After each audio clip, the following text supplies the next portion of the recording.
رب العزت فرماتے ہیں کہ میں اللہ ہوں، میں راضی ہو جاؤں تو برکت دیتا ہوں اور میری برکت کی کوئی انتہا نہیں، اور جب میں خفا ہوتا ہوں تو لعنت بھیجتا ہوں اور میری لعنت اس کی 7ویں اولاد تک پہنچتی ہے۔ نحوست 7 پشتوں تک اس کی نحوست جاتی اگر میں خفا ہو جاؤں تو، اور اگر اللہ راضی ہو جائے سبحان اللہ پھر برکتیں ہو جائیں، پھر برکتیں ہو جائیں۔ حقیقت یہ ہے رزق و عمل کی وسعتیں اس کی کثرت اور فراوانی کی وجہ سے نہیں، عمر کی زیادتی مہینوں اور برسوں کی کثرت کی وجہ سے نہیں، بلکہ رزق و عمر کی کثرت اور وسعت یہ ہے کہ اس میں برکت پیدا ہو جائے۔ لمبی عمر ہے برکت نہیں تو کس کام کی، بہت دولت ہے برکت نہیں تو کس کام کی۔ یوں تو عمر میں مہینے سال بڑھتے چلے گئے، برکت کوئی نہیں۔ یوں تو آمدنی کی بظاہر سلسلے بڑھتے چلے گئے، برکت کوئی نہیں، کس کام کی۔ جس میں بندگی نہیں، اس زندگی سے چوپایوں کی زندگی اچھی ہے۔ انسان کی زندگی تو اسی وقت ہے جب اس کا قلب اور روح زندہ ہو، اور قلب کی زندگی اس وقت ہے جو اپنے خالق اور مالک کو اسے پہچان نصیب ہو جائے۔ ایک ساتھی کہنے لگے کل کہ اب لوگ برکت کو نہیں مانتے، برکت کو نہیں مانتے۔ برکت کیا ہوتی ہے؟ مادیت کتنی چیزیں ہیں، میں نے کہا برکت کا مسئلہ نہیں، برکت دینے والے کو ہی نہیں مانتے، مسئلہ یہ ہے۔ اللہ کی قدرت، طاقت، اس کی صفات، اس کی شان، اس سے معرفت کوئی نہیں تو برکت کیا جانے۔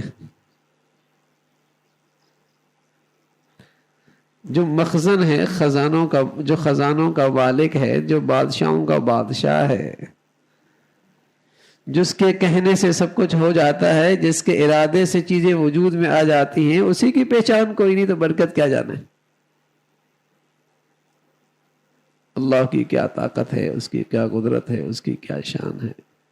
جب وہ اپنی خاطر خالق کی معرفت حاصل کر لے، اس سے محبت کرے اور اسی کی بارگاہ سے رجوع کرے، اس کی چوکٹ پر سر جھکائے، اسی کی یاد سے سکون اور اس کے تقرب سے انس حاصل کرے، جس نے یہ زندگی کھو دی اس نے ہر قسم کے خیر و فلاح کھو دی۔ اسے کچھ دنیا مل بھی گئی ہو، لیکن اس زندگی کی عوض تو ساری دنیا بھی مل جائے تو ہیچ ہے۔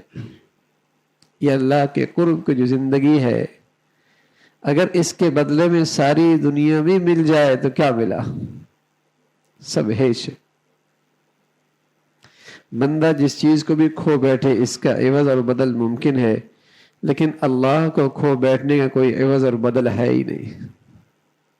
دنیا میں کوئی چیز بھی نہ ملے اس کا بدلہ ہے، لیکن کسی کو اس دنیا میں اللہ ہی کی معرفت نصیب نہ ہوئی تو اس کا کوئی بدل نہیں۔ یہ وہ گھاٹا ہے کہ کبھی پورا نہیں ہو سکتا۔ اللہ کی جس نعمت میں اللہ کی نافرمانی ہوگی وہ برکت سے خالی ہو جائے گا اور وہ چیز اس کے خلاف حجت بن جائے گی۔ جس چیز سے اللہ کا نام نکل جاتا ہے اس سے برکت چلی جاتی ہے۔ جس چیز سے اللہ کا نام نکل جاتا ہے اس سے برکت چلی جاتی ہے، اور جس چیز میں گناہ آ جاتا ہے اس میں گناہ کی نحوست آ جاتی،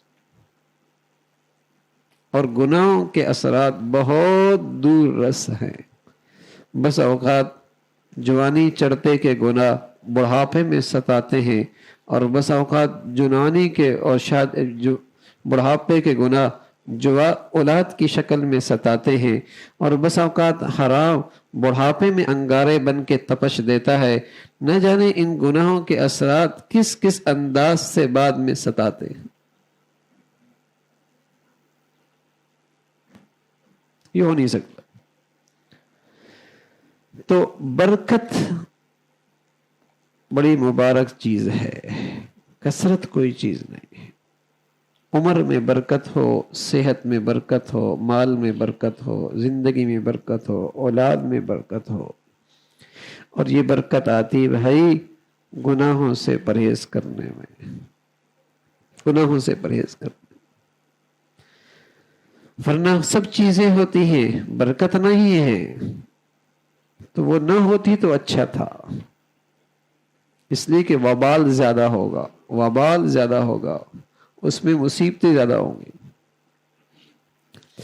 اس لیے فرمایا گناہ کی نحوست سے آدمی کی زندگی سے، صحت سے، عبادت سے، نیکی سے، اطاعت سے برکت چھن جاتی. کتنی مرتبہ ایسا ہوتا ہے آدمی نے فیصلہ کیا، نیکی کرنا شروع کر دی، کچھ اعمال شروع کر دیے، پھر کھڑا ہو گیا، پھر چلا، پھر کھڑا ہو گیا. معمولات شروع کیے پھر ہوتی نہیں ہیں، تہجد شروع کیے پھر چھوٹ جاتے ہیں، تلاوت شروع کی پھر چھوٹ جاتے ہیں، تکبیر اولیٰ کا اہتمام کیا پھر چھوڑ دیا. کیوں ہوا یہ؟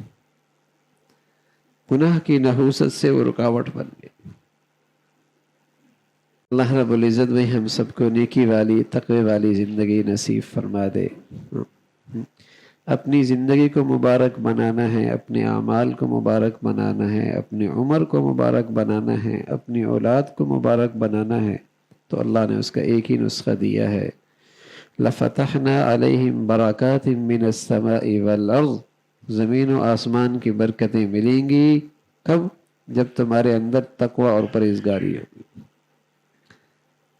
لَفَتَحْنَا عَلَيْهِمْ بَرَكَاتٍ مِّنَ السَّمَاءِ وَالْأَرْضِ. زمین و آسمان کی برکتیں تمہیں ملیں گی جب تمہارے اندر تقوی اور پرہیزگاری ہو. تو زندگی مبارک ہو جائے، زندگی مبارک ہو جائے، اس کے لیے تقوی ہے. اللہ ہم سب کے لیے تقوی حاصل کرنا آسان فرما دے بھائی.